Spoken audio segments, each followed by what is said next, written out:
pessoal tá se conectando aqui. Vamos dar só uns minutinhos que leva um Legal. segundo até o pessoal. Vou só pausar a gravação. Bom, pessoal, boa noite. Primeiramente, eu agradeço a presença de todos nesse evento Agronegócio Sem Fronteiras, Perspectivas e Desafios, que marca também o lançamento virtual da obra Agronegócio Sem Fronteiras, temas atuais de gestão, financiamento e tributação, que eu tive a oportunidade de organizar em conjunto com o Ralph, aqui presente, e que conta com a apresentação do professor Marcos Fava também, que vai ter a oportunidade de fazer uma breve apresentação aí para a gente essa noite. Agradeço de novo a presença de todos, os autores, os participantes, do Ralph e do Marcos, que estão aqui com a gente para contribuir, do José Davi, da Comissão de Agronegócio da OAB São Paulo, e dos demais participantes.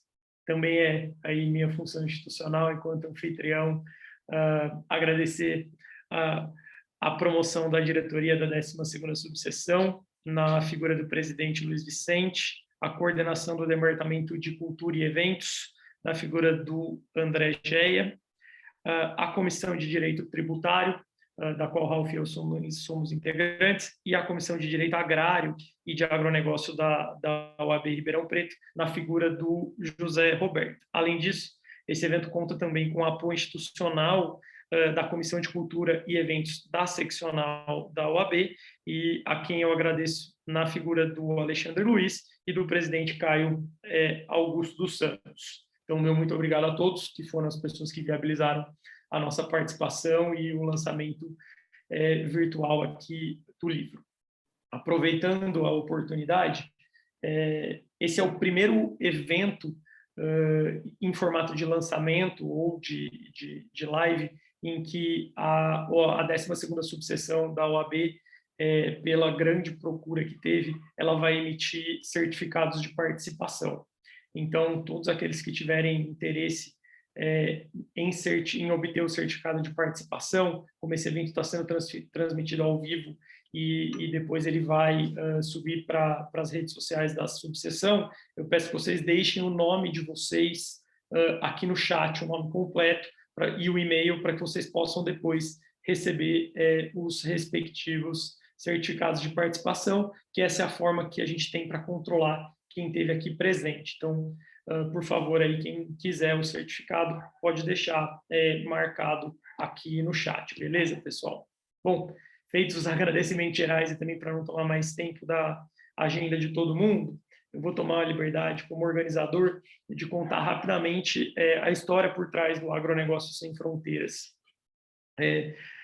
To make a long story short, esse projeto começou há mais de 2 anos atrás, com a ideia de reunir especialistas em agronegócio nas mais diversas áreas e criar um conteúdo, uma obra coletiva que fosse além da mera construção jurídica.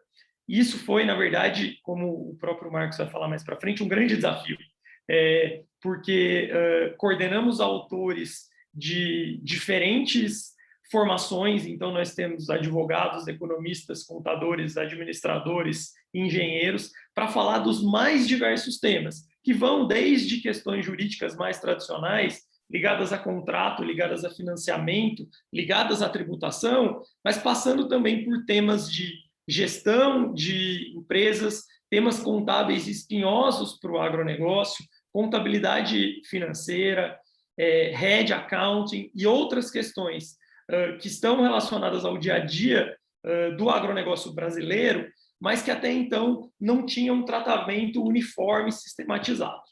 Então, grande parte do nosso desafio foi justamente conseguir trazer esse conteúdo que é extremamente técnico, extremamente abrangente, extremamente multidisciplinar, para uma linguagem coerente, concisa e que pudesse ser acessada pelo público em geral. E pelo público em geral, a gente não está falando de uma linguagem única, exclusivamente jurídica, mas também contadores, administradores e todos aqueles profissionais que estão, de alguma forma, integrados do que a gente chama de cadeia ampla do agronegócio, que conecta desde o produtor porteira adentro até os grandes financiadores no Brasil e no exterior. E eu acredito que, a despeito do longo período de maturação dessa obra, o resultado final conseguiu atingir muito esse objetivo, porque ele conversa com diversos setores que estão relacionados ao agronegócio, desde a etapa da produção, até passando pela atividade agroindustrial, até a efetiva comercialização dos mercados internos e na exportação, e também no financiamento, seja no Brasil e seja no exterior. Então, acho que o que a gente conseguiu com isso foi efetivamente trazer um compêndio do que se costuma chamar não apenas de direito do agronegócio, mas de todas as ciências sociais e econômicas aplicadas ao agronegócio. E acho que esse foi o nosso grande desafio, e um desafio em vista de uma perspectiva de futuro do que o agronegócio tem para trazer e já demonstra ser a importância do mercado brasileiro. E acho que, para fechar com chave de ouro o que foi a construção desse trabalho, a gente pôde contar com a participação do Marcos para fazer essa apresentação. O Ralf daqui a pouco vai tomar a liberdade de apresentar o Marcos, mas eu diria que o Marcos dispensa apresentações para falar em agronegócio. E brincadeiras à parte, foi efetivamente, para nós, organizadores, uma experiência muito proveitosa, cheia de desafios, mas com boas perspectivas do futuro. E com certeza, o agronegócio sem fronteiras ele não vai se limitar ao volume 1, que, infelizmente, por conta da pandemia, nem todos têm à mão ainda. Aliás, poucos de vocês têm à mão, mas a gente vai resolver essa questão em breve. Então, de novo, eu reitero o meu agradecimento à participação de todos, do Marcos, do Ralf, de todos que estão aqui presentes, dos autores, coautores e representando as outras instituições. E, Ralf, passo a palavra aí para você, para que a gente possa continuar com a nossa apresentação no dia de hoje. Maravilha, Felipe. Antes, se você puder, por gentileza, comentar onde que ele está disponível, tem algumas pessoas já perguntando, por gentileza, além dos autores que vão receber, né, do professor Marcos também. Maravilha, é verdade, eu esqueci. Pessoal, no folder institucional do evento, vocês têm a informação de que até o dia 30 de abril agora, a gente está disponibilizando um cupom de desconto para quem tiver interesse em adquirir um exemplar dessa primeira edição.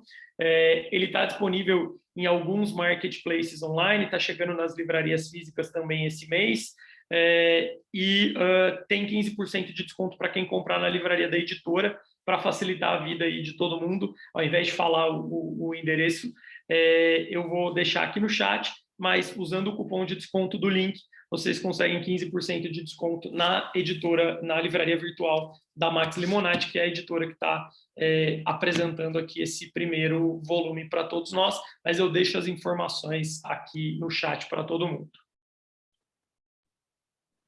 Maravilha, Felipe, muito obrigado. Bom, boa noite a todos. O Felipe já gentilmente fez as apresentações, os agradecimentos à diretoria, né, da 12ª subseção, reiterando os agradecimentos aos participantes e ao professor Dr. Marcos Fava Neves.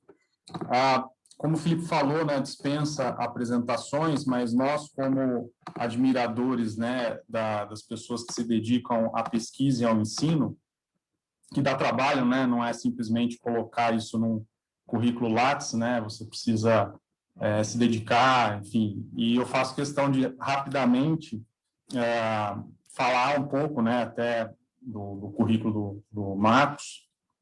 Ele é professor em tempo parcial da FE Ribeirão Preto e da Fundação Getúlio Vargas, em São Paulo, é engenheiro pela Exalc, fez mestrado, doutorado, livre docência em administração pela USP, e toda a carreira de pós-graduação em estratégias empresariais, chegou a professor titular da USP aos 40 anos, tendo sido chefe de departamento de administração da USP em 2 gestões. E, assim, eu tenho o privilégio de conhecer o professor Marcos há mais de 20 anos.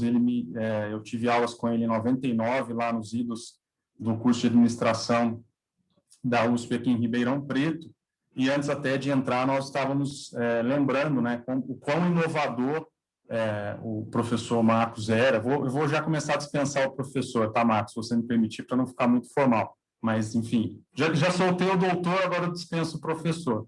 Mas, então, o Marcos, eu tive o prazer de ter aulas com o Marcos na faculdade e foi bastante inovador, sim, sem qualquer rasgação de seda, porque a gente tinha acesso também com o professor Alberto, enfim, mas a gente tinha acesso a toda a bibliografia que era utilizada nas universidades de ponta, nos Estados Unidos já, né, pelo contato que eles já tinham. Eu lembro de ter lido Naresh Malhotra, pesquisa de marketing em inglês, e as disciplinas, muitas das disciplinas que o Marcos ministrava já eram ministradas em inglês também naquela época, né? Então, nesse período, tanto ele como outros professores também foram muito importantes para a internacionalização da FEA, e numa época até que a FEA ainda era um departamento da USP em São Paulo, né? Então, a emancipação, e nesse período, Marcos, eu não sei como que está agora, mas nesses 5 anos até que eu tive as aulas de marketing, cadeias de produção, não tinha ainda agronegócio, né? Acho que é uma disciplina que depois você e os demais aí, professores inseriram, mas nesse período era considerada a melhor universidade de administração do Brasil, não à toa, justamente pela pesquisa e ensino de ponta, e ter o Marcos como apresentação nesse livro, como o Felipe bem colocou, é realmente uma satisfação, porque casa, né, muito mais do que simplesmente convidar uma autoridade do agronegócio, como é o caso do Marcos, né, e, enfim, eu fiz o currículo bem curto, né, a gente tem vários, o Marcos tem mais de 70 livros publicados, mais de 200 artigos científicos publicados, que, como todo mundo sabe, passam pelo peer review, e eu convido para quem quiser conhecer mais, até das publicações mesmo, porque são interessantes serem vistas, no doutoragro.com. Aí, Felipe, se você puder depois, por gentileza, aproveitar e já deixar no chat, o pessoal tem lá maiores informações, até para não ficar perdendo tempo com o currículo do professor Marcos. Mas, de certa forma, só para já passar a palavra a ele, foi realmente uma satisfação, porque a gente, para esse projeto, como o Felipe falou, muito mais do que uma autoridade para escrever um prefácio, né, como é muito comum, nós vemos no Marcos efetivamente alguém que já há muitos anos, né, vem de uma linhagem de professores pesquisadores na Exalc e já há muitos anos trabalha com agronegócio de forma, ao mesmo tempo, científica, com as publicações, em todas as cadeias importantes, citricultura, hortifruti, a parte de ornamentais, um trabalho um estudo em Holambra, com a Universidade da Holanda, na parte sucroenergética, no Caminhos da Cana, e sempre de forma institucional, ou seja, a gente tem hoje no Brasil as defesas, né? O agronegócio, ao mesmo tempo em que ele é a vedete, né? Muita gente se apropria, né? Agroepop, Agroetec, sem às vezes sujar a botina de barro, mas, de certa forma, ao mesmo tempo está sendo muito atacado por outros países, por outras instituições, e o Marcos Fava, junto com outras instituições brasileiras também, tem feito um trabalho excepcional de divulgar o Brasil, né? Do ponto de vista de efetivamente falar inglês, falar espanhol, falar outra língua, para contar a verdade do que acontece, contar a verdade das áreas agricultáveis que a gente utiliza, contar a verdade do nosso Código Florestal, contar a verdade das áreas que os agricultores preservam e, de certa forma, contrapor, né, uma crescente que a gente não sabe muito bem de onde vem, né, não vou comer carne sintética, o agronegócio, ele é desmatador, né, o importante é só o pequeno produtor, que é tão importante, e por isso o agronegócio sem fronteiras. Na verdade, nesses anos todos, né, até mais do que a gente, Felipe, o Marcos já vem trabalhando, não vou usar a palavra militando, que hoje trabalhando com o agronegócio de forma a desenvolver o agro em si. Não é para o produtor, não é para o financiador, não é para o banco, não é para o pequeno, não é para o grande, é o agronegócio enquanto meio que a gente também acredita nessa instituição, no financiamento, na diminuição das taxas de juros para crédito, na facilidade de recuperação para quem quer financiar, o investidor estrangeiro, segurança jurídica, e justamente por isso que o agronegócio ele não pode ser apropriado, ele tem que ser defendido. Então, mais uma vez, nós agradecemos não só a presença aqui do professor Marcos Fava, mas nos colocamos de verdade, muito honrados com a participação nesse projeto e já convidando a ele e aos demais para nos auxiliarem aí ao volume 2, né, que a gente quer transformar isso em algo sazonal mesmo, para que as pessoas possam, junto com os autores que participaram, outros professores da FEA, advogados, professores de outras universidades, para tratar dos temas que efetivamente importam no dia a dia, né, para a gente poder dar como material de aula dos MBAs, para o pessoal das revendas, para o pessoal das faculdades, para o pessoal das aulas de pós-graduação, para que todo mundo possa ter acesso a questões técnicas sem criar uma reserva de mercado, de livros grossos e de coisas extremamente complexas, né, do ponto de vista de tema. Então, Marcos, mais uma vez, obrigado pela sua presença. A palavra está contigo. Por favor, se vocês tiverem perguntas, senhores participantes, fiquem à vontade para fazê-las por chat, que Felipe e eu, na medida aí do desenvolvimento do professor Marcos, nós vamos direcioná-las. Obrigado. Muito bom, Ralf. Eu só pergunto para vocês, antes de começar, se já está compartilhando aí a tela, se está tudo certo? Está ótimo, então. Então, boa noite a todos, em especial um abraço muito forte ao Ralf, né? Eu tenho acompanhado a carreira dele há muito tempo, né? Privilégio de ter ele como aluno lá ainda antes da virada desse milênio. É um trabalho consistente que está sendo feito, com muita ligação aí com o setor privado, né? Também privilégio estar aqui falando com o Felipe e com vocês que estão aí ouvindo. Eu preparei aí, eu quero ver se eu não passo disso, em torno de 20 minutos do que está acontecendo, e justamente para marcar esse momento aí também de lançamento do livro de vocês, mais uma coisa legal para pensar no meu currículo, né? Eu até rebaixei os meus 2 aqui para colocá-lo aqui em cima, né, na área nobre dessa capa, mas é difícil, né, ficar com um tempo curto para falar do negócio que eu acabei me apaixonando, né? Eu dei muita sorte, eu vim aqui para Ribeirão Preto, eu não sou daqui, né? Minha família é de Piracicaba e a da minha esposa, apesar de eu ser nascido em Lins, a minha família é de Piracicaba, meu pai ainda dá aula lá na Exalc, né? Completou agora, coitado, digitalmente 50 anos lecionando lá na Exalc, em Piracicaba, foi diretor, e a minha esposa é de Americana, mas calhou de eu estar num momento de definição de vida e abrir um concurso aqui em Ribeirão Preto no final de 95. Professores Alberto Matias, Dante Martinelli, Dirceu Carvalho incentivaram, né? Na época eles estavam bastante lá em São Paulo também a vir prestar. E aí eu vim para cá, acabei, né? Começando em 96, esse ano é um ano especial, são 25 anos de FEA, e acabei trazendo para cá o grupo de agronegócios. Encontrei uma Ribeirão Preto, né? Não precisa falar, a oportunidade que era Ribeirão Preto para trabalhar com agronegócio. Assim que eu cheguei, Maurílio Biagi, outros empresários puxaram, não, vamos fazer projetos e não sei o quê, e aí foi um período muito bacana, né?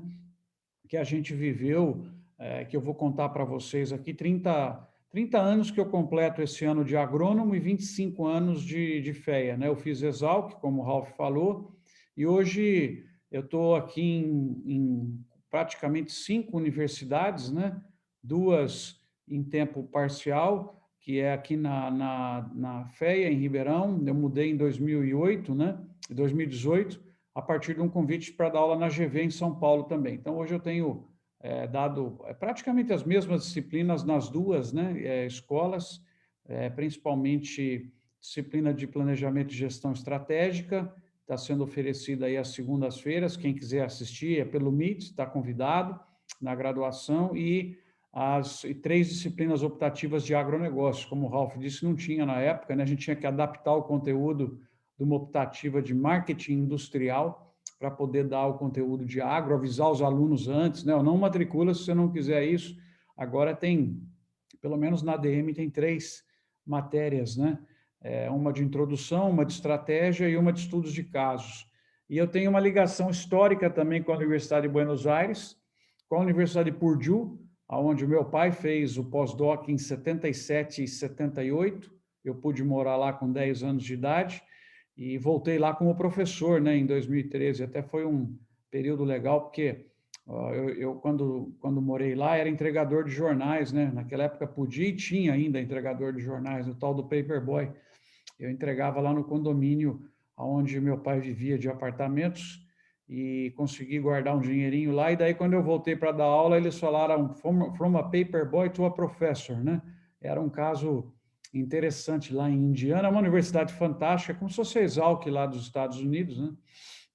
E também tem uma ligação agora com a Universidade de Pretória, na África do Sul, só que não pude ir o ano passado por conta da pandemia. Então, esse é um pouco aí a ligação com as universidades.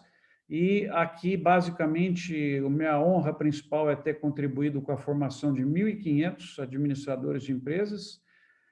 Empresário também, tal como a grande maioria aí que está ouvindo, né? Fundei a Markstrat em 2004 com outras pessoas, e hoje ela é já uma grande consultoria na área de agronegócio, focada, e 60 pessoas trabalham lá, somos em 15 sócios, né? O modelo de crescimento, como vocês fazem nos escritórios aí de advocacia, né? Aceitando aí novos sócios com participações acionárias.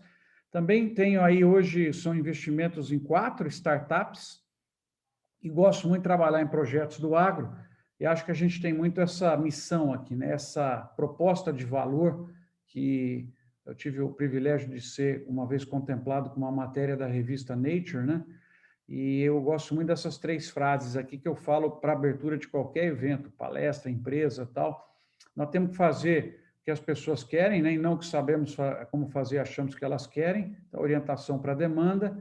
Nós temos que ter a missão de construir margens e valor para quem nos usa, eu pratico isso nos projetos todos que eu estou envolvido, e cada vez mais, né, ainda mais pós-pandemia, a nossa missão de gerar oportunidades às pessoas, né? Esse é um ponto absolutamente aí fundamental. E nessa linha, como o Ralph já fez aí propaganda, eu estou dizendo para vocês, tudo gratuito.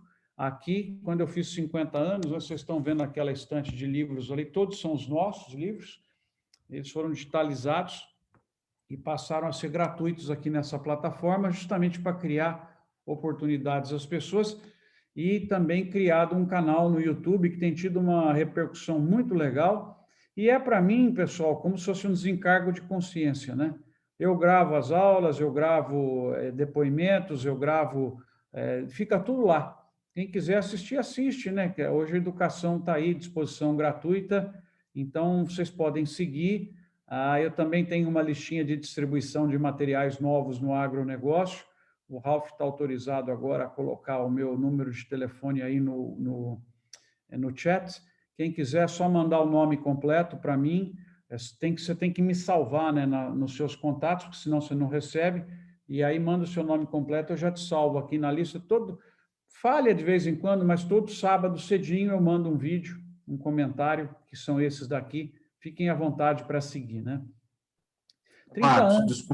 Desculpa lhe cortar. É o seu de WhatsApp. Posso Pode.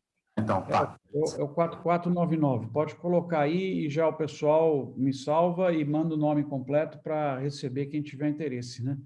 Esses 30 anos, pessoal, que quase que coincide com meus 30 anos em Ribeirão e na FEA, né? Eu fiquei 5 anos lá em São Paulo, na pós, foram espetaculares para a agricultura brasileira, né? Eu não, jamais formando na Exalc em 91, eu imaginaria ter visto um negócio como esse aqui, sabe? Uma exportação pular de 4 para 35 bilhões, carnes de 2 para 17. Onde você olhar aqui, o Brasil teve uma performance muito bonita, né, que cresceu bastante aí nesse período, algumas mais estáveis, né, outras com crescimentos realmente impressionantes, né, que se observa bem, por exemplo, uma que interfere muito aqui na nossa região, que é a do suco de laranja, né, por conta dos concorrentes que outros sucos, outras bebidas, ela normalmente traz 1,5 bi, 2 bilhões por ano, mas a soja aumenta praticamente isso por ano, né? Aumenta uma cadeia da laranja aí por ano, que é algo impressionante. O café também, né? A cana que já chegou a exportar mais, agora em 2020, o açúcar, né? A gente conseguiu voltar a uma participação interessante, e aqui quando você olha também algo incrível que aconteceu com a gente, né? De de uma participação irrisória que a China tinha, né? A gente era muito dependente da União Europeia, período que vocês vão lembrar, né, que o empresariado brasileiro reclamava de protecionismo, né? Quando você ia numa reunião, todo mundo falava, o que é a pior coisa do agronegócio? É o protecionismo. Isso aí quase que desapareceu nessa palavra, porque esse mundo emergente aqui não tem praticamente protecionismo, né? E vai precisando comprar cada vez mais. Bangladesh, olha aqui, ó, Bangladesh, o ano passado, aumentou, acho que 200 ou 300 milhões de dólares, 1 bilhão de reais, talvez até mais do que eles compraram do Brasil. Então, nós vivenciamos esse período, foi um período interessantíssimo e que também promete mais adiante, né?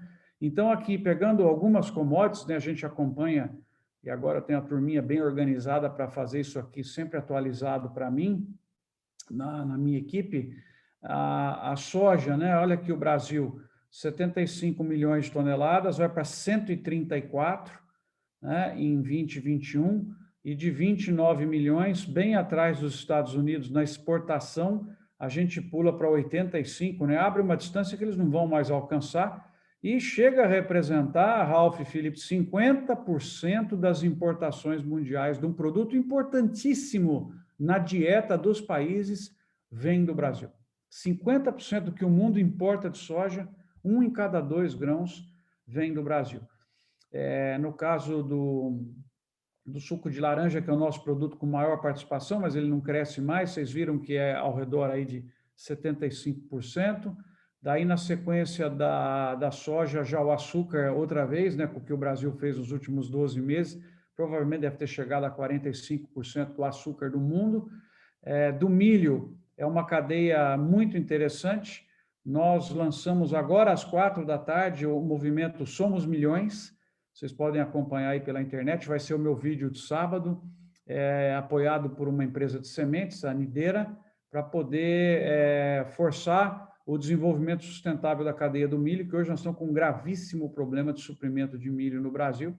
Mas vejam vocês que nós pulamos em 10 anos de 59 para 109, isso é um crescimento impressionante. E aqui também na exportação, o Brasil era quase que irrelevante, né, em 10, 11, aí ele chega aqui já vendendo 40 milhões de toneladas, está quase pegando os Estados Unidos, e o Brasil também, de um produto importantíssimo para o mundo, o Brasil está com praticamente 1 em cada 4 grãos importados de milho, vem do Brasil. É um trabalho fantástico. Aqui no algodão também é um trabalho que a gente acompanhou muito de perto, a gente trabalha com a Brapa há 10 anos, fazendo planos estratégicos para o algodão. Essa campanha Sou de Algodão, que eu também convido vocês a visitarem as mídias sociais, é feita pela Markstrat, e o projeto Cotton Brasil também, que é para aumentar as exportações do Brasil.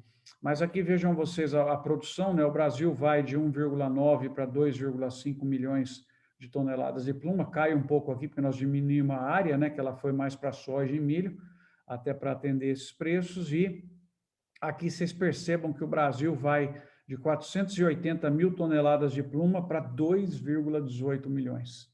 Representa também, tal como o milho, você já pode resumir, 1 em cada 4 do algodão importado pelo mundo sai daqui do Brasil.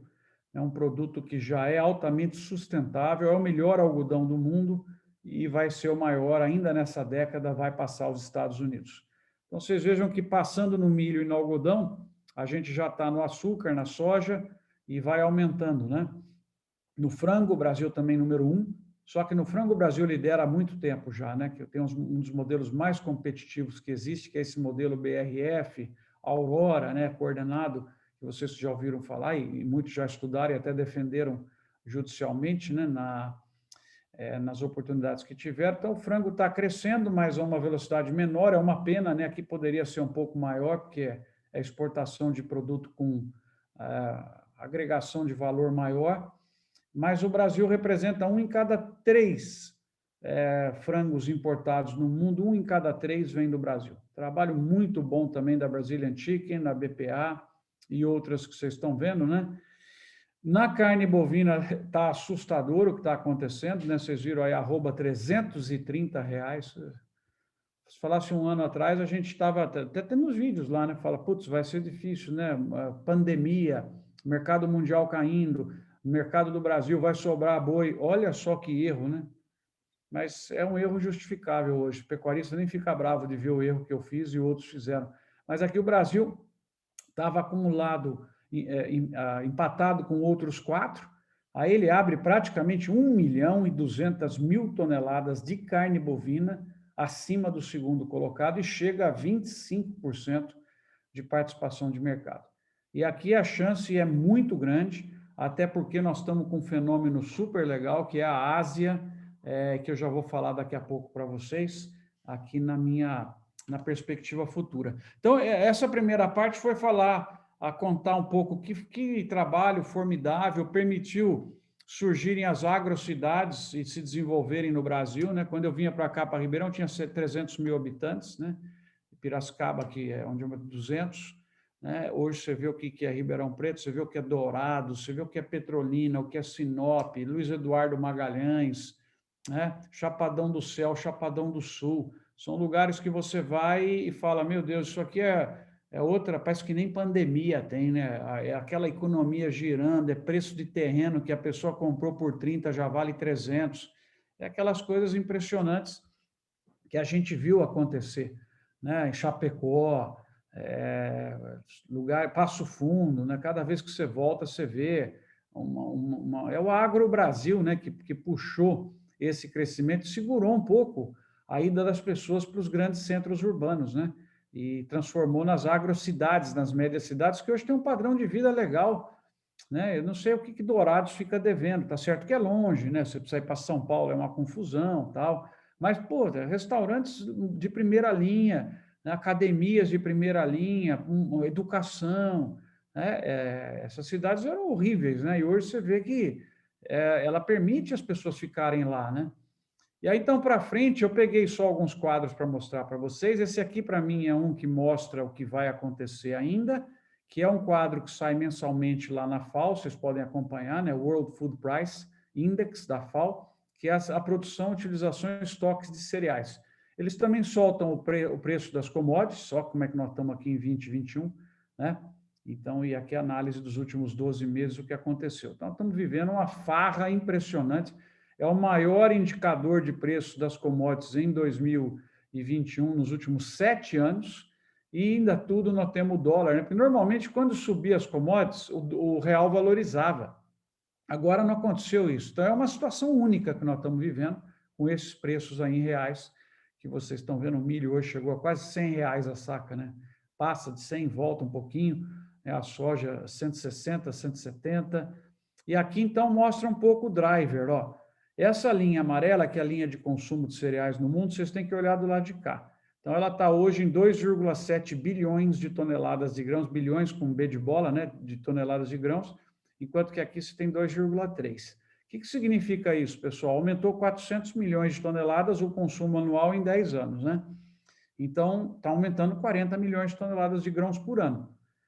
Isso é uma enormidade, porque o Brasil produz 109 de milho, 135 de soja numa safra, né? E está aumentando 40 o consumo mundial. Aí vocês vejam como que é frágil o sistema produtivo, porque esses produtos são muito concentrados onde eles são produzidos, né? A soja, praticamente, ela é produzida no meio oeste americano, no Brasil e na Argentina, né? E um pouquinho no Paraguai e tal. Se somar esses três aí, dá 90%, talvez 92% do supply mundial. Se qualquer problema que você tiver aí, ele gera um problema gravíssimo, né? Milho também vocês viram lá, a participação dos maiores, né? Então, você tem, de um lado, o aumento do consumo de grãos, em parte por causa disso, em parte por causa das pessoas comendo direto. Isso aqui é um quadro novinho, né? É a segunda vez que eu estou mostrando aqui, que acabou de sair, a projeção de importações até 2030, tá? Das 3 principais carnes aí, que é a carne de porco, a carne de frango e a carne bovina. Então, vocês estão vendo, é tudo morro acima, importação. Veja a oportunidade que há para o Brasil. Né? Aqui também, morro acima, e abriu um espaço grande, principalmente aqui na China também. Né? A China tem uma dificuldade brutal de suprimento. E aqui a gente tem a questão também, que é fantástica, formidável, da carne bovina. Né? A carne bovina, vocês vejam que a China, em 2014, não participava do mercado mundial. Gente, isso aqui é um negócio de 5 anos, 6 anos, hein? Presta atenção. A China não participava. Esse era o mercado. Pô, está estável, né? Negócio de frigorífico, não vai para frente, né? Está estável. O Brasil cresce, mas em cima dos outros. Aí, de repente, acontece esse fenômeno aqui, olha, em 5 anos, né? Então, o fenômeno China, que vem sendo seguido também por países outros asiáticos, Filipinas, né? Indonésia, que lá é muçulmano, né? Não come porco, frango e carne bovina, sim. O hindu não come a bovina, né? Então, você tem hoje uma Ásia que experimentou carne e gostou de carne, né? E um outro ponto também fenomenal, que eu resumi em um único slide para vocês, é a volta triunfal dos biocombustíveis, que também usam grãos. Então, vamos lá. Aqui, os Estados Unidos, né, graças ao George W. Bush, que assinou lá a mescla, né, de etanol na gasolina. Então, a partir daqui, houve aquela explosão de fábricas de etanol de milho nos Estados Unidos. Hoje, isso aqui é estável, mas é um volume brutal. Tá? Isso aqui é uma bênção para o Brasil, porque é produto que saiu do mercado internacional e é queimado, né? Põe fogo e põe no próprio carro deles lá. Imagina um mundo hoje com esse volume de grãos à disposição dos mercados de grãos. Então, essa é a projeção para o milho nos Estados Unidos. Eles vão continuar usando, mas o presidente Joe Biden é mais favorável. De repente, aqui pode ter um aumento ainda, né? Que a gente observa. A China também, com o E10. Aqui, quem está em escuro são as províncias chinesas que já adotaram a mistura do E10 na gasolina, e também etanol é morro acima lá na China. No Brasil, também, por quê? Porque nós estamos com um desenvolvimento muito forte da indústria de etanol de milho. Hoje nós lançamos um livro sobre etanol de milho, o PDF está à disposição de vocês a partir de segunda-feira, e o milho vai precisar de 18 milhões de toneladas de grãos em 2028, né, para fazer etanol de milho. A Índia, que para nós aqui em Ribeirão Preto é uma bênção, né? A Índia trouxe para baixo, para antes, a mistura de 20% de etanol na gasolina. Vocês já estão sentindo o reflexo no mercado de açúcar, né? E ela quer atingir esse target em 2025. E outra notícia fantástica é que a Índia aprovou o E100. E o motor flex já está indo para a Índia também. Quer dizer, agora o indiano vai conseguir comprar etanol igual a gente imposto. Isso, para nós aqui do Brasil, é a melhor coisa do mundo, porque eles vão desaparecer com parte da cana deles, eles que sempre atrapalham o mercado mundial de açúcar, né? E a Inglaterra também, ó, começando agora o E10 em 2021, em setembro, Governor UK. Então, esse é um outro ponto interessante para o consumo e oportunidades que se abrem para o Brasil. Então, se vocês olharem aqui a soja até 2030, aqui de cá você tem um mercado importador, tá? Então, é morro acima, ó, nós estamos aqui, tá? Uma importação mundial de 175 milhões de toneladas de soja, que vai para 225 milhões de toneladas de soja, tá? E aqui, esse quadro é autoajuda, né, para a gente aqui. Eu que vivi nos Estados Unidos em 2013, né, os americanos, nós estamos na frente dos 6 e não sei o quê, papapá, né, e aqui em 2005, né, olha aqui, ó, vocês são fraquinhos, tal. Aí, ó, o que aconteceu? Ó, eles são flat e o Brasil abriu essa boca de jacaré aqui. Né? Então, olha aqui, gente, que coisa impressionante. Isso aqui é a importação de soja projetada no mundo em 2030 e essa é a nossa participação. Isso aqui, gente, eu posso estar com erro numa terça-noite, véspera de feriado, mas isso aqui representa bem mais do que 50%, esse tamanho aqui, né? Se você somar os outros aqui, talvez aqui nós vamos chegar a 60 a 40, o que é algo preocupante para o mundo, né? 60% da soja importada vem num lugar só. Então, para o Brasil representa muita coisa. Isso aqui é importações e exportações de milho, até 2030 também, para vocês olharem, né? Importação, tá? E aqui tem outros produtos também, juntos, porque o USDA não separou por milho, lamentavelmente, mas o milho é 90% isso aqui. E aqui você tem a exportação. Também, quando eu morei lá nos Estados Unidos, ó, vamos pegar aqui, que lembra, eles tiveram uma quebra brutal lá, que secou o meio oeste, foi esse ano aqui, logo que eu cheguei lá. Em 2012 eles tiveram esse problema, em 2013 estava uma tragédia. Aí eles voltaram à normalidade e nós aqui um pontinho, né? Ó, olha aqui no Brasil, de repente, ó o espaço que abre, Então, isso movimentando toda a economia, avançando e tocando, né? Então, vocês viram, morro acima, é oportunidade para todo lado. O Brasil, o ano passado, ele pulou de uma área de 65,9 milhões de hectares usada com grãos para 68,5. O Brasil aumentou, Ralf, 2,6 milhões de hectares, 2,6 milhões de hectares no pular da safra 19-20 para a safra 20-21, que é essa que nós estamos agora. Só para vocês terem uma ideia do que representa isso, 2,6 milhões de hectares. 95% disso foi transformado de pastagem.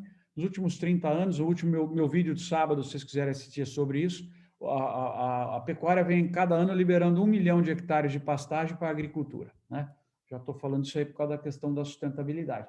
Mas, para vocês terem uma ideia, são 2,6 milhões de hectares a mais. 1 hectare, para você converter de pastagem e colocar soja, R$6.000 custa. Então, se você fizer uma conta, de soja o aumento é praticamente 1,5 milhão e o outro 1,1 milhão de milho. Então, você pega na soja 1,5 milhão, significa que foi gerado um mercado adicional de 9 bilhões de reais para empresas como Ouro Fino, Mosaic, John Deere e outras. Esse é o adicional. De um ano para o outro, aumentou 9 bilhões de reais o investimento só para a soja. E mais, vamos pôr aí outros 6 bilhões para milho, você tem 15 bilhões de reais, o que aumentou de investimento na agricultura só para a conversão desses hectares. E agora, com essa situação atual que nós estamos vivendo, com esses preços, vai agregar no mínimo mais 2,5 a 3 milhões de hectares que vão migrar de pasto para grãos e também, acendendo a luz amarela, de cana para grãos.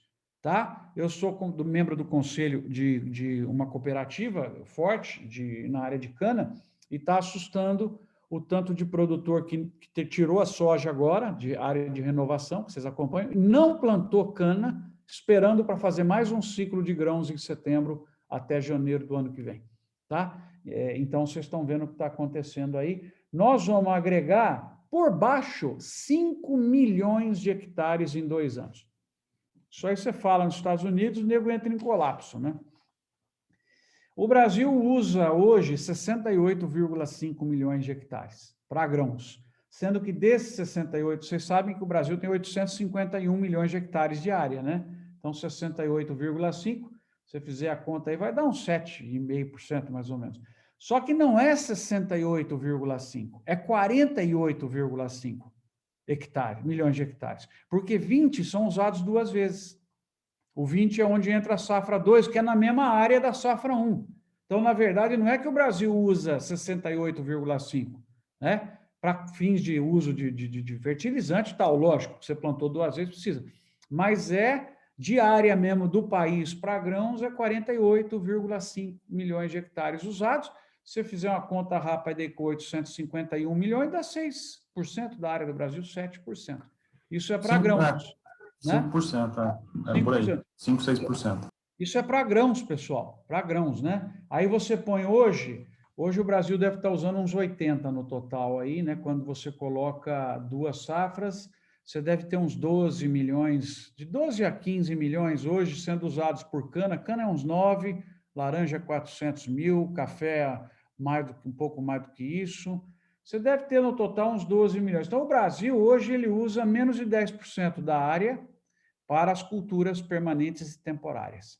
E aí de pastagem são 160 milhões de área usada. Então tem muita área, né? E a agricultura, ela precisa bater lá na pastagem, né? Na pecuária, a pecuária tem condição de fazer isso, porque está uma nova pecuária no Brasil, impressionante a modernização. Você chega lá na pecuária e fala, ó, eu preciso de mais 1,5 milhão de hectares, tá? Empurra mais o boi aí, joga mais adubo, joga mais semente no pasto e joga mais 1,5 milhão para a gente aqui. Eu acho que é isso que vai acontecer. O Brasil, nos próximos 10 anos, vai agregar provavelmente mais uns 15 milhões de hectares aí na produção, com ganhos de produtividade, né? Então, esse é um ponto muito interessante. Pegam muito no pé do Brasil com a questão ambiental. E eu tenho feito um trabalho, esse é o penúltimo slide, pessoal, para a gente fechar, tenho feito um trabalho muito forte de ajuda para os setores agro do Brasil, e principalmente para a Apex, Ministério, todo mundo pedindo para atender jornalista, participo de lives com jornalistas europeus, tal. Então, eu tenho uma apresentação sobre a área ambiental do Brasil em inglês, que é bem legal. Aqueles caras não ideológicos, que não estão lá com vestal protecionista, vestal política, você converte eles para o lado do Brasil. Aqueles que estão com outros objetivos, não adianta se falar, né? Você sabe que, por mais que você ensine o que é agronegócio, a pessoa não entende. Então, aqui o que nós temos é o seguinte, eu montei essa mãozinha, que vocês ficam à vontade de usar nas apresentações de vocês, que mostra a potência agroambiental que é o Brasil. Então, aqui, por exemplo, nós temos 45% da matriz do Brasil de energia é renovável, contra, acho que é 12% na OCDE e 10% na União Europeia. Aqui nós temos o maior índice de uso de biocombustível do mundo, é o Brasil que tem, com o uso do etanol na gasolina, que deve estar ao redor de 45%, 46%, caiu um pouco porque nós fizemos muito açúcar, né? E o biodiesel, que era 13%, veio para 10% agora, com a mudança da política em virtude da falta de grãos, mas vai para 15% no âmbito aí do RenovaBio. O Brasil é um dos países que tem uma das menores emissões de gases de efeito estufa per capita e um dos maiores prejudicados com as emissões americanas, europeias e chinesas. Por quê? Por causa da mudança climática que coloca em risco a nossa agricultura.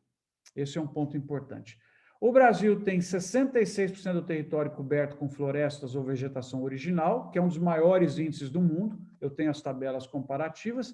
O Brasil tem um índice de reflorestamento, que é um dos maiores também do mundo, e um código florestal e ambiental, que vocês entendem, né, e estudam, que é também um dos melhores do mundo, com graves problemas de implantação, de ganhar velocidade, e uma série de coisas. O nosso número ruim é esse aqui, ó, o desmatamento ilegal, que nós temos efetivamente que combater, né? O mundo só foca aqui, então nós temos que combater isso. No ano passado aumentou, nós fomos de 8.500 quilômetros quadrados para 11.000 quilômetros quadrados, que dá 1,1 milhão de hectares, né? Mas também é importante a gente ver que não está sendo destruída a Amazônia, porque quando você pega esse 1,1 milhão de hectares, ele é da Amazônia Legal, e a Amazônia Legal tem quase 600 milhões de hectares, 500 e não sei quanto. Então, eu fiz a conta, esse 1,1 milhão de hectares, que tem área aí que não é floresta, né? Representa 0,22% da Amazônia Legal. Tem que vir a zero, né? O desmatamento ilegal tem que vir a zero, a gente quer isso daí, mas é importante saber que não está acabando, né? Então, essas coisas de tipping point, que vai virar uma... Não, é 0,22%, e o que foi, em 30 anos, removido de áreas praticamente de florestas, né? Pouco de áreas que não eram savanas, mas entraram nessa conta aí, que é da Amazônia Legal. O que foi removido em 30 anos dá ao redor de 8,2%, 8,3% da área que tinha, só que desses 8,2%, 8,3%, 30% está em reconversão de volta para a vegetação original, segundo um estudo que eu recebi da Embrapa. Então, outra questão aqui importante também para a nossa área, que joga a favor, são as inovações e tecnologias, integração lavoura, pecuária, floresta, rastreabilidade, certificação, conversão de áreas, agricultura regenerativa, né? Eu convido vocês a assistirem um programa muito legal do Globo Rural de domingo retrasado, né? No domingo, não esse é domingo, o outro domingo, que fala da fazenda do Pedro Paulo Diniz e o filho até do Sakamoto aqui de Ribeirão, que é colega meu lá na USP, trabalhando com agricultura regenerativa, soja orgânica, milho orgânico com sobrepreço, economia circular, que dá para falar mais um tempão sobre isso aqui, e outros. Então, para fechar, aqui, mais 2 minutos só, eu, no fim, acabei tomando mais tempo, né? O modelo que eu proponho é esse daqui. O Brasil, fornecedor mundial sustentável de alimentos, biocombustíveis e outros agroprodutos, é o nosso livro novo, que sai agora, provavelmente, em maio, né, pela editora Gente, com ferramentas para o Brasil atingir esse posicionamento. tá? E essas ferramentas são baseadas em custos, baseadas em diferenciação e baseadas em ações coletivas, né? O Brasil tem condições cada vez mais de se posicionar dessa maneira e trabalhando fortemente as questões que estão aqui colocadas. Eu não vou entrar muito aqui nesses bullets, em virtude do nosso horário, mas aqui tem uma agenda muito grande para vocês trabalharem, né? E vocês têm trabalhado. Ambiente regulatório, simplificação de tributos, melhoria na eficiência do Estado, diminuição de custo de transação, aumento de confiança, instrumentos digitais agora, né? Segurança nas atividades agrícolas, redução do desperdício, créditos e títulos verdes que vão ajudar no financiamento, a genética 5.0, modificação de plantas, né? Educação, capacitação. A gestão de fazendas hoje, eu tenho uma palestra que é só sobre isso aí, por metro quadrado, né? Você não tem mais aquela coisa de jogar produto em toda a planta, em toda a área, com monitoramento, com georreferenciamento, com imagem, então você vai e joga o produto só onde precisa, né? E fertiliza só onde precisa, combate só onde precisa, enfim. O que está acontecendo aí é uma coisa de louco. Na diferenciação, que é a imagem Brasil, excelência dos produtos, qualidade dos serviços, construção de valor e margens, tal, né? E tudo isso daí, melhoria em design, e toda a parte ambiental, que eu já falei para vocês. E, por último, pessoal, a ação coletiva. A ação coletiva é algo que eu defendo, eu bato. Eu sou um fã número 1 de cooperativismo, eu sou sócio de cooperativa de crédito, defendo as cooperativas, eu montei planejamento estratégico para diversas, e nós precisamos fortalecer a ação coletiva, associações, cooperativas, como elementos principais para transformar o pequeno em grande, né? Então, essa é a ferramenta que nós temos.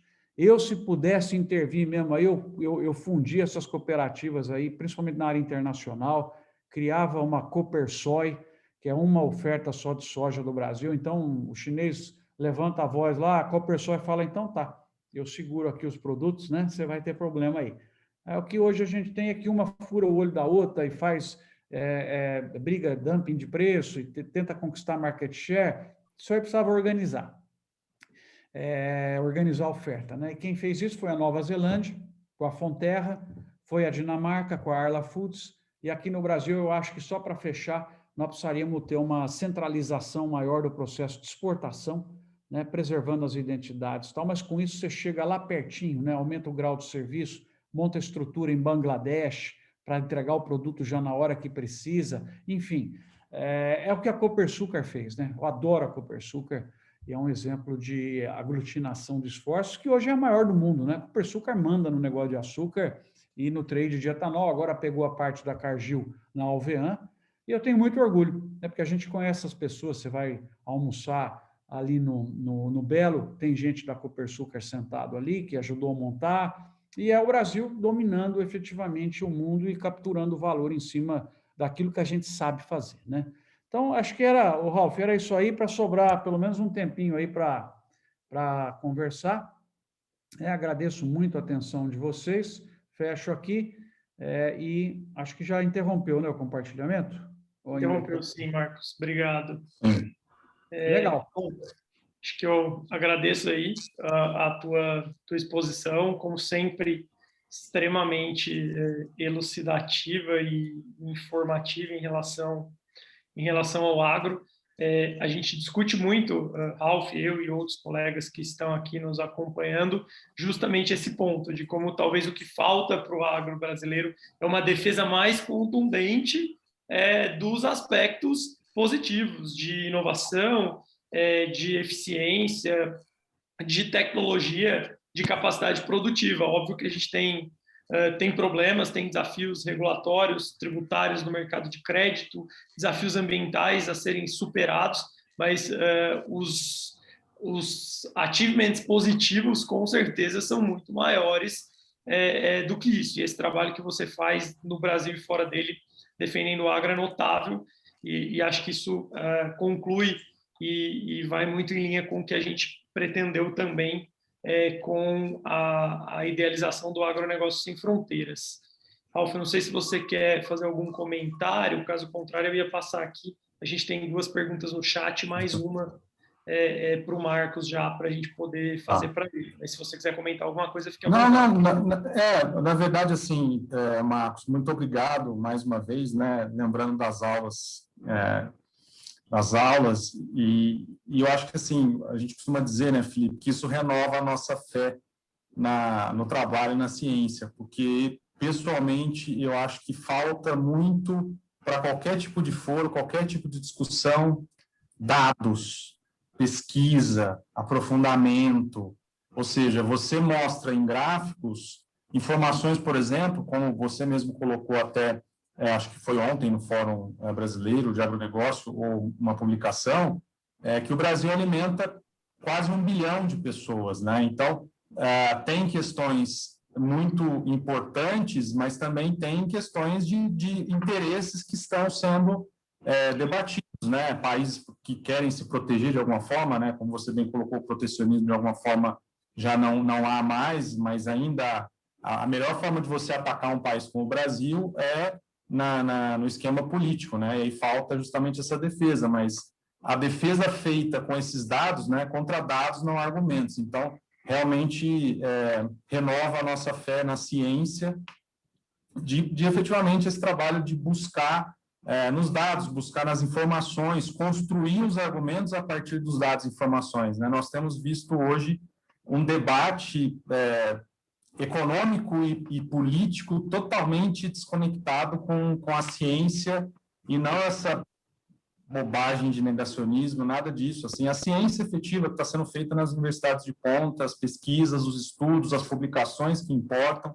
Então, assim, não teria outra forma de fazer um lançamento do livro, né, que até sobeja aquilo que a gente gostaria, no sentido de ter, efetivamente, uma obra que pudesse agregar a esse mundo que você colocou, né, esse tanto de gente que trabalha nas empresas de fertilizantes, o produtor rural, o pessoal que trabalha nos bancos, que dá financiamento, que dá crédito, as cooperativas, né? Eu tive até o prazer de, num dos cursos da marca Strat, dar aulas lá na Copecitos, quer dizer, é fantástico, realmente, não é, nossa, o que é feito é fantástico e leva o Brasil a um patamar muito próximo dos Estados Unidos, como você falou, né? Que é uma briga nossa desde muito tempo, que são os clusters de riqueza criados pelo agronegócio, que nos Estados Unidos já há muito tempo.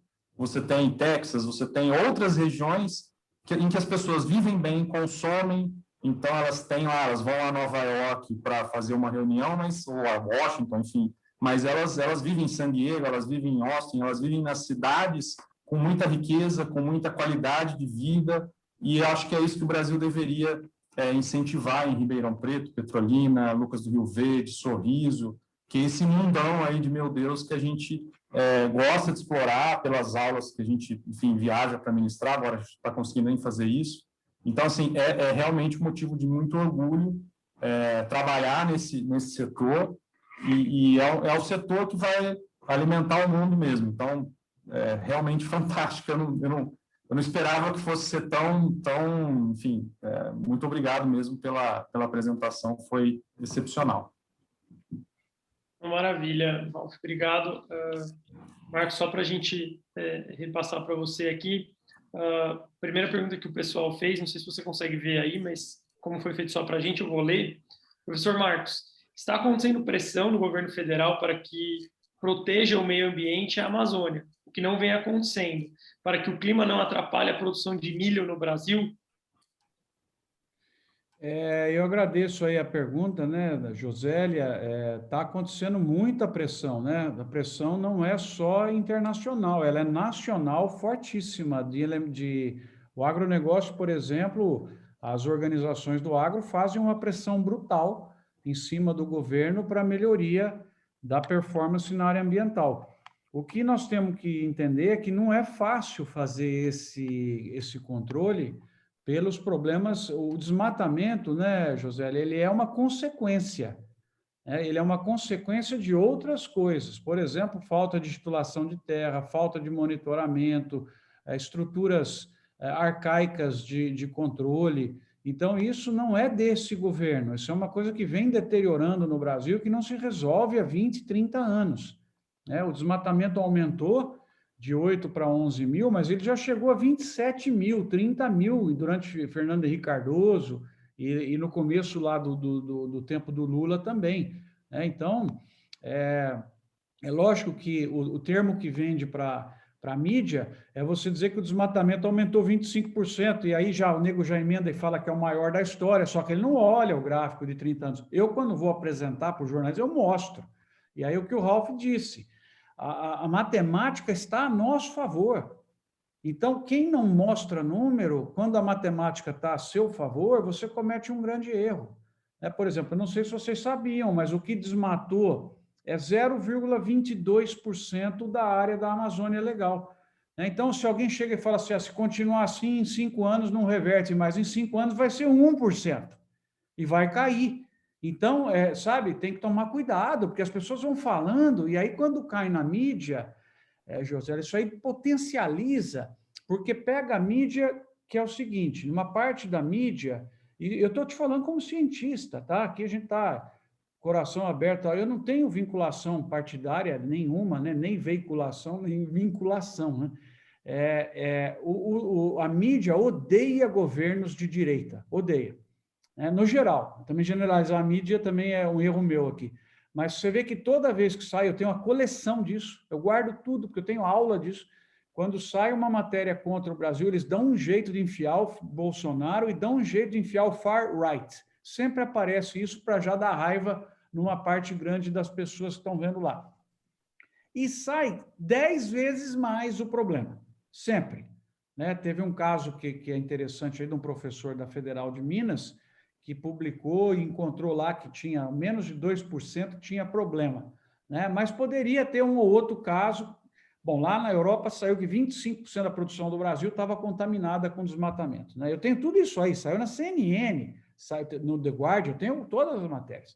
Então, na verdade, está havendo, para responder a tua pergunta, está havendo sim pressão, e é importante que tanto o desmatamento no Brasil diminua, como as emissões, porque o problema de mudança climática que a gente está sentindo em Ribeirão Preto, tá? Eu não lembro de secar em março já. Antes aqui a gente tinha 90 dias horríveis, né? Vocês vão lembrar quem mora aqui, que era junho, julho e agosto. Pô, agora você já está em março, né? Pô, dá uma sorte que caiu um chuveiro, parece família Adams, né? Esse final de semana ficou chovendo só em cima de Ribeirão Preto, mas essa alteração não é causada pelos brasileiros, é pelo carbono, né? Então, não é só a questão dos desmatamentos, são as emissões que estão elevando a temperatura do planeta e mudando um pouco aí o ritmo climático. Então, mas eu concordo plenamente com você que a gente tem que aumentar a cobrança, tem que aumentar o trabalho para que o ritmo, né, de desmatamento possa cair. Não é fácil. Se fosse fácil, já teria sido feito nesse ano, porque eu conheço o ministro do Meio Ambiente, apesar dele ser execrado, eu gosto do trabalho dele, eu acompanho de perto, e ele tem toda a vontade de fazer isso aí acontecer. Maravilha, Marcos, obrigado. Próxima pergunta. O governo vem fazendo estoque regulador para grãos do Brasil? O milho é importante insumo para produtores de frango e outros. Não tem como fazer, Felipe, porque não tem grão, né? Então não dá nem para fazer estoque. Exato. Alguém me falou algo parecido essa semana. Não dá para estocar o que não tem, né? Então, nós estamos num problema gravíssimo, viu? Eu vi que a pergunta da Josélia também, gravíssimo o problema, porque, como você viu aí ao longo da apresentação, nós estamos com a demanda firme e a oferta em riscos. Porque a oferta vai chegar perto do que é a demanda se tiver zero problema climático no Brasil e nos Estados Unidos, o que não é o que nós estamos observando. Nesse momento, nós estamos dependentes do clima no centro-oeste brasileiro para ter milho, não só no centro-oeste, mas no resto do Brasil, para ter esse milho segunda safra abundante, que estava sendo esperado. Já tem relatos de muitos problemas, e também não pode ter problema na mega safra americana, que vai começar a ser plantada, está sendo plantada agora. E eles também estão tendo problema. Em lugar está nevando, em lugar está chovendo demais, outro lugar está seco. Então, nós podemos ter um cenário muito ruim aí pela frente. Tem que rezar diariamente para o clima não maltratar nem a safra americana, nem a safra brasileira, para que o preço, pelo menos, fique neste tamanho que está. senão nós vamos criar um distúrbio muito grande. Então, legal. A gente tem mais uma pergunta aqui que mandaram direto para mim, e aí ela tem até um paralelo com algo que você comentou, que recentemente a Índia autorizou a venda de etanol diretamente nos postos de combustível. E como é que isso pode impactar o mercado brasileiro de açúcar e álcool, considerando a própria produção indiana, e algo que já está sendo debatido de fato aí. Eu mesmo tive a oportunidade de discutir esse tema num fórum recente. É muito, Felipe, a melhor notícia para o setor de cana dos últimos anos. Não, talvez junto com o RenovaBio, né? São duas aí que são fenomenais, mas essa dá mais injeção no preço, que o RenovaBio é um peanutzinho que deram ali, né, para a questão do sequestro de carbono, que está representando o que vai dar agora. Está uma briga enorme aí por R$3 a mais pela tonelada de cana, né, para saber quem que fica com que parte. Só que a Índia fazendo isso aí, ela joga o preço do açúcar no médio prazo para uma média de 18 cents, 17 cents por libra-peso, enquanto que ele foi 14 nos últimos 5 anos, é um impacto bem maior, né, do que R$3 na tonelada de cana. Então, eu acho que para nós é uma bênção, demorou muito, é um trabalho maravilhoso que a Única fez, o Eduardo Leão e outras pessoas, né, o Evandro Gussi, que é o atual presidente, foram diversas vezes na Índia e bateram na cabeça dura do indiano, falaram, vocês são dependentes de petróleo, vocês importam, vamos converter parte da cana para etanol, vocês sobem o preço do açúcar, faturam o mesmo tanto e diminui a importação de petróleo. Então, finalmente, eles entenderam isso e o Brasil tende a ganhar bastante, porque parte da cana indiana vai ser usada para fazer etanol, o que vai evitar que eles joguem quantidades grandes de açúcar no mercado internacional, e o Brasil pega esse mercado que a Índia deixa de colocar açúcar, né? Então, esse é um ponto. Também tem chance de a gente exportar etanol para eles, né? Acho mais difícil, mas também abre essa possibilidade, bem como deles comprar etanol de milho de vizinhos e eles próprios fazerem etanol de milho. Todo mundo que faz biocombustível ajuda o Brasil. Todo mundo. Perfeito. Porque ele ocupa a área dele, que vai queimar nos tanques dos carros, e aí ele tira grão do mercado e a gente entra colocando esse grão. Então, qualquer política de biocombustível no mundo, nós temos que festejar a hora que alguém assinou, porque na rebarba alguma coisa sobra aí para o Brasil, né? Então, esse é o ponto. Muito legal a tua pergunta, e é a grande notícia para nós, é a Índia, que é o nosso principal concorrente, né? E aí a Tailândia na carona também já está aumentando, e com isso a gente vai ajudar. A Austrália não adianta nada, porque ela também atrapalha o mercado mundial, mas é pouca gente, pouco consumo de combustível, né? Onde que isso aí tem que acontecer mesmo? É na União Europeia, que está acontecendo, tira a beterraba e faz etanol, ajuda a gente. Lá tem bastante carro, tem bastante gente.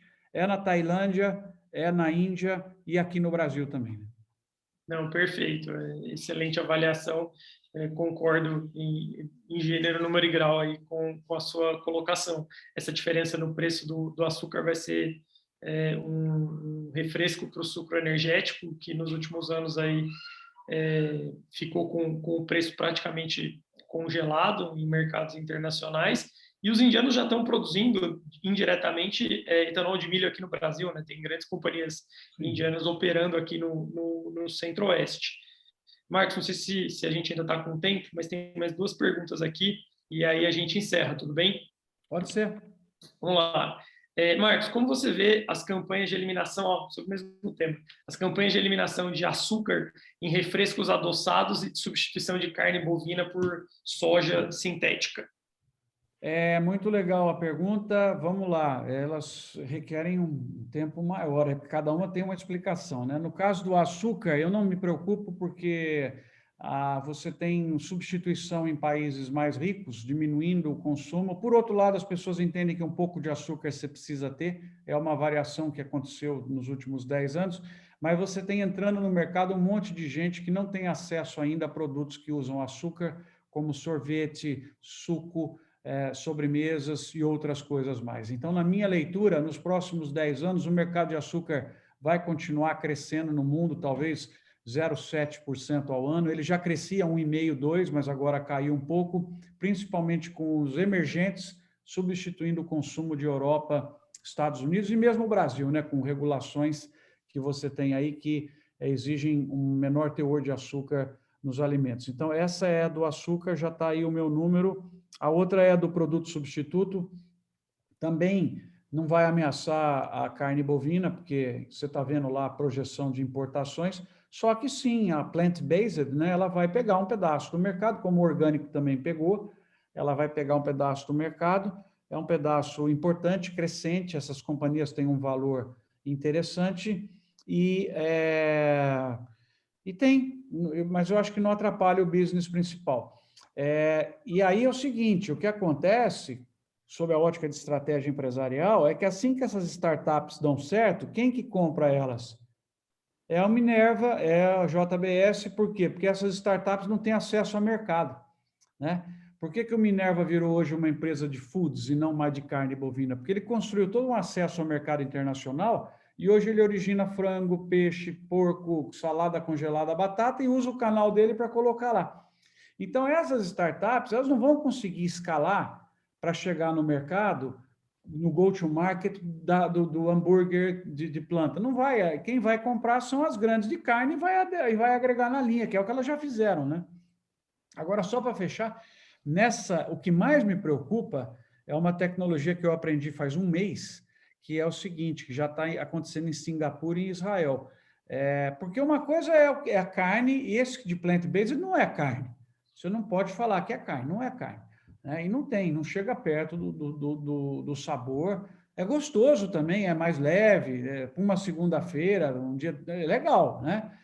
Agora, o que eles inventaram, Ralf, eu não sei se você já viu aí, Felipe, é o seguinte, eles estão pegando a célula, né, e multiplicando a célula em ambiente controlado, em laboratório. Então, você pega a célula do boi, né, músculo, e ela recebe alimento e ela multiplica em laboratório, e ali é boi, ali é carne bovina.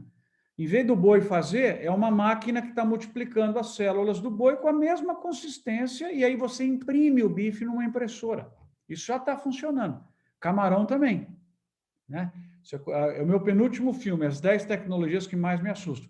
Você, então, multiplica a célula do camarão, né? Tá em ambiente controlado, precisa de ração, lógico, precisa alimentar lá, né? Não sei se é no mesmo formato de ração, porque não sei se tem boca, eu preciso voltar às minhas aulas de biologia, mas precisa comer comida, né?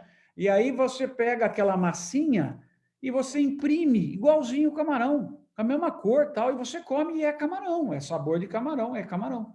Então, só para deixar a pulga atrás da orelha, a gente não imagina o que vai acontecer daqui 5 anos. É uma coisa de louco. Então, já contei para vocês 2 coisas que me preocupam, né? Porque aí você fala, o boi é ineficiente para produzir, porque o boi come muito, gasta muita água, e tem o gás que ele emite, aí eu vou fazer o boi no laboratório, né? Mas é boi mesmo que está lá no laboratório. Então, vamos continuar estudando, né? Já pensou o churrasco, hein, Marcos? Pegando uma picanha, podendo imprimir a picanha, fazendo 2 picanhas, aí tá, o brasileiro está garantido, né? Imprime, eu já vi isso funcionando, você imprime, né? Hoje você tem impressora de pizza, né?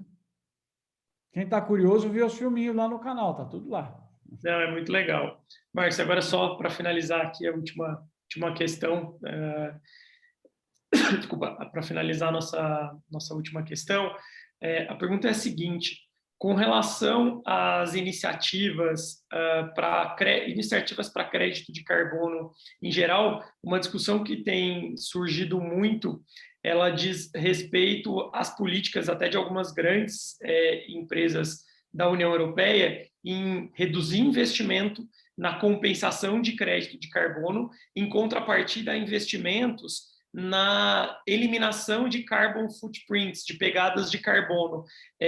Qual que é a tua opinião aí com relação a isso num cenário de longo prazo? A gente vai ver um declínio muito grande do mercado de crédito de carbono em detrimento da eliminação das pegadas de carbono efetivamente?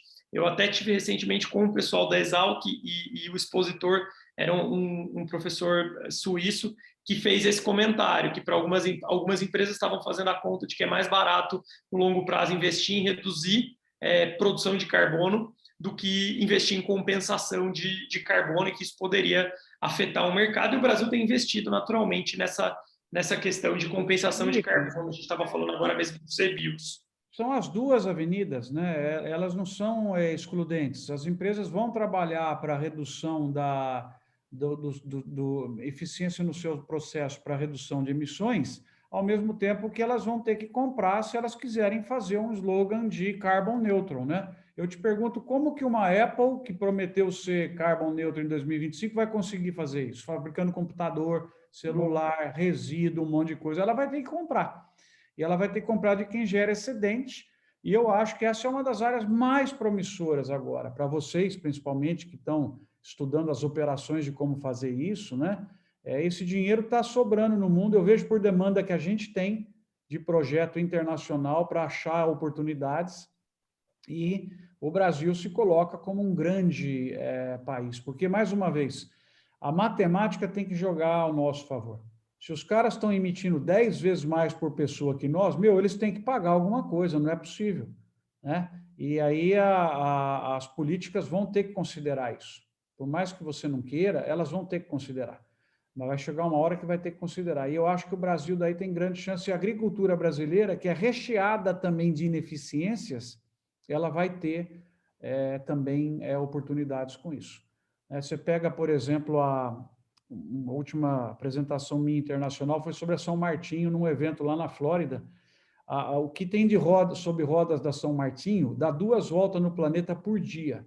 Você imagina você trabalhar para reduzir isso e evitar ir de São Paulo para Recife nessas voltas, o que você não tem para salvar aí com tudo que eles já estão fazendo. Então, assim, o debruçar sobre as atividades do agro vai permitir muita oportunidade, e a mentalidade está chegando, sabe?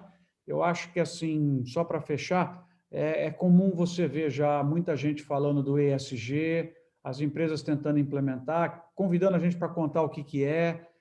A própria JBS, vocês viram o volume que ela colocou para ambiental. O presidente da JBS deu uma entrevista na página amarela da Veja, pesada, nesse domingo, colocando a meta de quando eles vão ser carbon neutral também. Olha só, para um frigorífico, hein?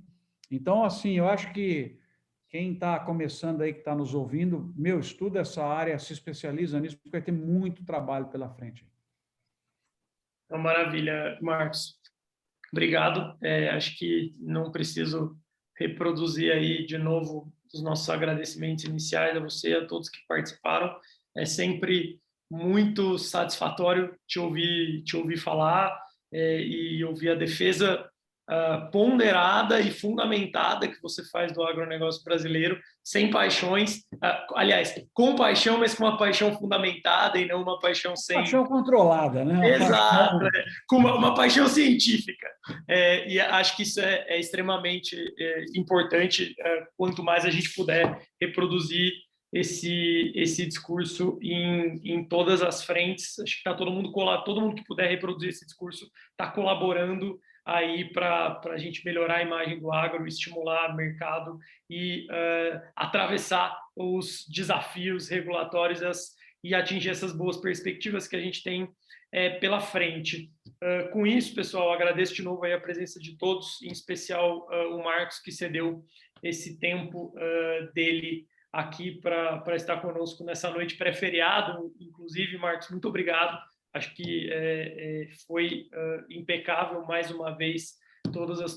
Foram impecáveis mais uma vez todas as suas colocações. É um prazer contar com você aqui. Foi um prazer enorme para a gente contar com a apresentação, com a sua apresentação no livro.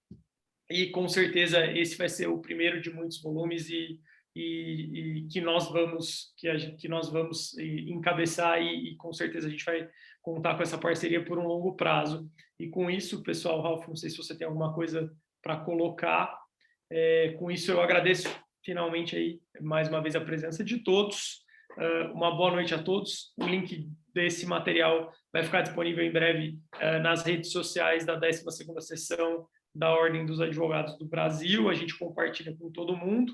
E aí, com isso, eu me despeço de vocês. Pessoal, boa noite. Muito obrigado pela presença, Marcos. Mais uma vez, muito obrigado pela apresentação. Bom feriado para todos aí. Valeu e muito orgulho de ver esses jovens de sucesso aí. Um professor adora ver aluno que vai bem, que vira sucesso, viu? Valeu, gente. Muito obrigado, gente. Obrigado, professor. Bom feriado, boa noite a todos. Boa noite. Obrigado, gente. Tchau, tchau.